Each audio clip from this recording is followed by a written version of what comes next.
এই সফরে তিনটা বিশেষ আউটকাম ছিল। একটা হচ্ছে যে অবশ্যই আমাদের সাথে জাপানের যে বায়োল্যাটারাল যে রিলেশনশিপ সেটা আরও গভীরতর, সেটা আরও স্ট্রঙ্গার হলো। এবং এর ফলে আপনারা দেখেছেন যে জাপান যেই বায়োল্যাটারাল টক্সের পরে যে আমরা যে 6টা এমওইউ সাইন হয়েছে তার মধ্যে কয়েকটা ছিল খুবই অন্যতম। একটা হচ্ছে যে তারা আমাদেরকে ডেভেলপমেন্ট পলিসি লোন, যেটাকে বাজেট সাপোর্ট বলে, তারা $418 মিলিয়ন আমাদেরকে দিবে আশা জানিয়েছে। এটার এই সংক্রান্ত নোট এক্সচেঞ্জ হয়েছে। তারপরে জয়দেবপুর ঈশ্বরদী ডুয়াল গেজ লাইনটা আমাদের খুবই ইম্পর্টেন্ট, বিশেষ করে বাংলাদেশের রাজধানীর সাথে আমাদের পশ্চিমাঞ্চলের সাথে, পশ্চিম এবং উত্তরের সাথে একটা মানে নিবিড় কমিউনিকেশনের যোগাযোগের জন্য এটা খুবই ইম্পর্টেন্ট একটা লাইন। সেটাকে ডুয়াল গেজ ডাবল ট্র্যাক করা হচ্ছে এবং সেটার জন্য জাপান জানিয়েছে যে তারা আমাদেরকে 92 বিলিয়ন ইয়েন, যেটা সমমূল্য হচ্ছে $641 মিলিয়ন দিবে। এবং ওরা আরও $4.2 মিলিয়ন আমাদেরকে দিচ্ছে বিভিন্ন স্কলারশিপে এবং হিউম্যান রিসোর্সের ডেভেলপমেন্টের জন্য। তো এবং জাপানিজ প্রাইম মিনিস্টার শিগেরু ইশিবার সাথে খুবই সৌহার্দ্যপূর্ণ একটা মিটিং হয়েছে এবং আমরা যে ধরনের আশ্বাসগুলো চাচ্ছিলাম ওনারা প্রত্যেকটাই আমাদের সাথে বলেছেন যে এই ইন্টারিম গভর্নমেন্টের সাথে তারা থাকবেন। এবং বাংলাদেশ ইন্টারিম গভর্নমেন্ট যে এই মিডি নিয়ে, মানে Maheshkhali Matarbari integrated development initiative, এটা নিয়ে যে একটা মাস্টার প্ল্যান করতে যাচ্ছেন, সেখানে তারা সর্বাত্মক সহযোগিতার আশ্বাস দিয়েছেন। তো এটা আপনারা জানেন, এটার এই মিডি প্রজেক্টে আনুমানিক এখন পর্যন্ত প্রাক্কলন করা হয়েছে যে $29 বিলিয়ন লাগবে। তো $29 বিলিয়ন আমরা মনে করছি যে একটা বড় অংশ, মানে বড় সাপোর্ট আমরা জাপান থেকে পাব। এবং জাপান বলেছে যে তারা ইন্টারিম গভর্নমেন্টের সাথে আছে এবং ইন্টারিম গভর্নমেন্ট এই ইনিশিয়েটিভগুলোই তারা সবসময় থাকবে। আরও দুইটা মেজর এই ট্যুরের মেজর দিক ছিল হলো, একটা হচ্ছে ইনভেস্টমেন্ট, জাপানিজ ইনভেস্টমেন্টকে অ্যাট্রাক্ট করা।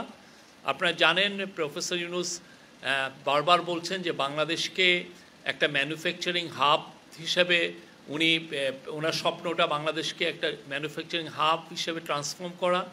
তো এই স্বপ্নর জন্য যেটা লাগবে, আমাদের প্রচুর ফরেন ডাইরেক্ট ইনভেস্টমেন্ট লাগবে। জাপানিজরা জানেন পুরো পৃথিবীতে তারা এখন ইনভেস্ট করছে। তারা আগে যেটা ছিল, তারা নতুন একটা পলিসি নিয়েছে, সেটা হচ্ছে চায়না +1। আগে ওদের অনেক ইনভেস্টমেন্ট চায়নামুখী ছিল, এখন চায়নার বাইরে যেয়েও অন্যান্য দেশে তারা ইনভেস্ট করছে। তো আমাদের চিফ অ্যাডভাইজার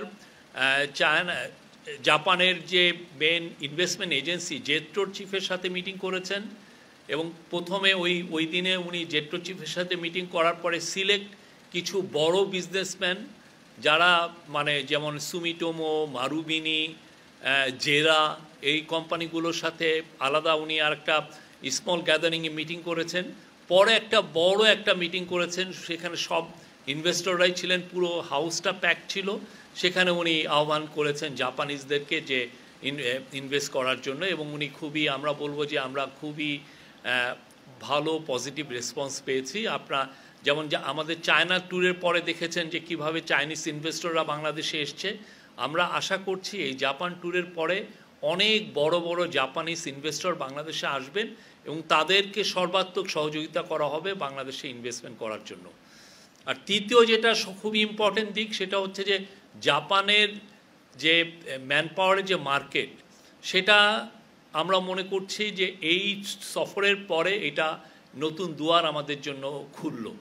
এটার জন্য কিছু এগ্রিমেন্ট হয়েছে এবং আমরা আশা করছি, এবং জাপানিজ কোম্পানিগুলো যারা আমাদের সাথে সেই একটা এই সংক্রান্ত একটা সেমিনার হয়েছে, সেখানে জাপানিজ কোম্পানিগুলো জানিয়েছে যে তারা আগামী 5 বছরে বাংলাদেশ থেকে 1 লক্ষ লোক নিতে চায়। এটা ওরা এক্সপ্রেস করেছে। আমাদের এখন এই চ্যালেঞ্জটা আসলে আমরা তাদেরকে পাঠাতে পারবো কিনা, এবং সেই লক্ষ্যে প্রফেসর ইউনূস অলরেডি একটা টাস্ক ফোর্স গঠন করেছেন। একটা সমন্বিত উদ্যোগ আমরা নিলে 1 লক্ষ কেন হয়তো আমরা এর চেয়ে বেশিও পাঠাতে পারবো। এরকম একটা কাজ নেপাল করেছে। নেপাল করার ফলে এখন 1.5 লক্ষ নেপালি জাপানে আছে। সেখানে বাংলাদেশে ওই জাপানে আছে ম্যাক্সিমাম, কেউ বলেন 32,000, কেউ বলেন ম্যাক্সিমাম 40,000। এর বেশি জাপানে বাংলাদেশি কোনো ওয়ার্কার বা বাংলাদেশি যারা ওইখানে পড়ালেখা করছেন এদের সংখ্যা 40,000-এর উপরে হবে না। অলরেডি আমাদের কিছু কাজ করার কারণে এই বছরের প্রথম সেমিস্টারে 3,000 বাংলাদেশি গিয়েছেন জাপানে পড়ালেখা করতে। এটা রেকর্ড নাম্বার। এবং এটার মূল কারণ ছিল যে তারা আগে যারা 3,000 বাংলাদেশি গিয়েছেন জাপানের ল্যাঙ্গুয়েজ ট্রেনিংয়ের জন্য, এবং এই ল্যাঙ্গুয়েজ ট্রেনিংয়ে আগে যেটা হতো যে কিছু ব্যাংকিং সমস্যা হতো এবং এটার কিছু ভিসাগত জটিলতা হতো, সেগুলোকে আমরা রিজলভ করেছি। এবং রিজলভ করার কারণে এই রেকর্ড পরিমাণ 1 সেমিস্টারে 3,000 বাংলাদেশি গিয়েছেন সেখানে পড়তে।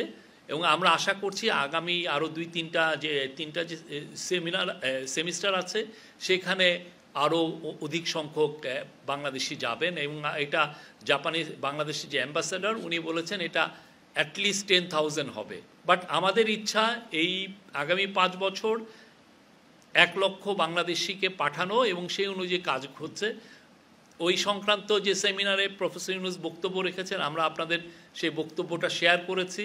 এবং ওইখানে ইভেন যারা বড় করে তাদের সাথে উনি আলাপও করেছেন, 1-to-1 আলাপ করেছেন।